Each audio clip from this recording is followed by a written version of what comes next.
pas. D'accord, ça me permet de poser la question à Marlise. Pourquoi quand il y a des cas qui arrivent et vous sentez que c'est des cas extrêmes, vous ne touchez pas un commissariat ou des hommes, des forces de maintien de l'ordre, on aurait pu le coffrer, mettre d'abord au frais en attendant un certain nombre de choses, parce que parfois parler même là, ça ne résout pas un certain nombre de choses. C'est-à-dire que vous parlez le matin, le soir on vous abat. C'est pour ça que tout à l'heure j'ai parlé de profil. Il faut être très attentif au profil que vous avez en face de vous. Au centre de conseil conjugal, je ne suis pas une psychologue, mais je travaille avec des psychologues. Lorsque ça relève déjà de leur spécialité, je prendrai donc le cas d'un patient lambda qui, au derrière, effectivement, vous avez touché un point très fort de ce qu'est l'histoire à bien de couple, leur passé. Leur passé qui donne effectivement à comprendre pourquoi on aura à hésiter en cas de violence. On est comme lié à devoir rester sur place. Ça interpelle sur le passé donc des victimes.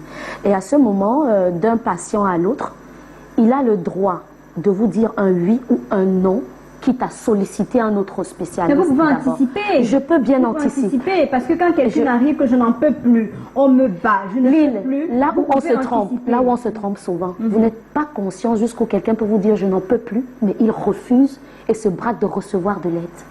C'est des réalités. Tout à fait. Je dis, je n'en peux plus. Vous voulez savoir combien de fois des patients arrivent à dire, je n'en peux plus. Mais tu lui dis, viens. Le troisième bébé, le quatrième bébé. Par exemple. Juste des précisions. Hein. Les personnes qui viendront regarder le documentaire, vous verrez. Parfois, la dame vient, elle dépose son dossier. Le monsieur vient avec une arme menacer les gens de l'association. Ou c'est la mère de on a demandé de toucher les forces de maintien de l'ordre qui sont là parce que monsieur, quand il y a des attendez, c'est une association qui est quand même attendez. Oui, en quelques mots, pour pouvoir évoluer dans le débat, oui. La famille même vient et simplement, je voudrais mettre un mot, on n'a pas le temps de parler d'ici, il faut prendre en compte les phénomènes d'emprise. Les psychologues sont mieux placés pour en parler. La personne qui vit ça, qui vit avec ces traumatismes, et je pense qu'il ne faut pas culpabiliser ces femmes-là du fait de ne pas pouvoir aller vers les autorités. C'est ce que j'allais dire effectivement. Il y a des états, il y a des phases, des processus.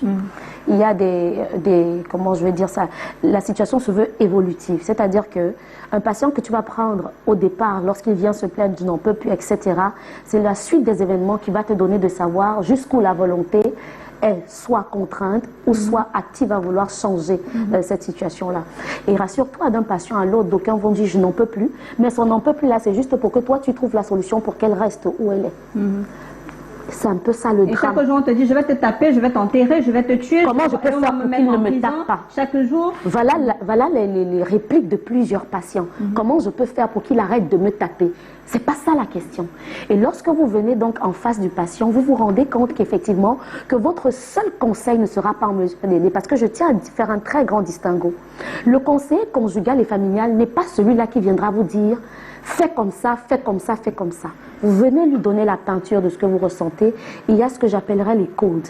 Maintenant, regarde ça, je te donne ce qui peut être salutaire pour toi. La prise de décision doit venir de toi. Et elle est donc compromise à cause de ton état psychologique.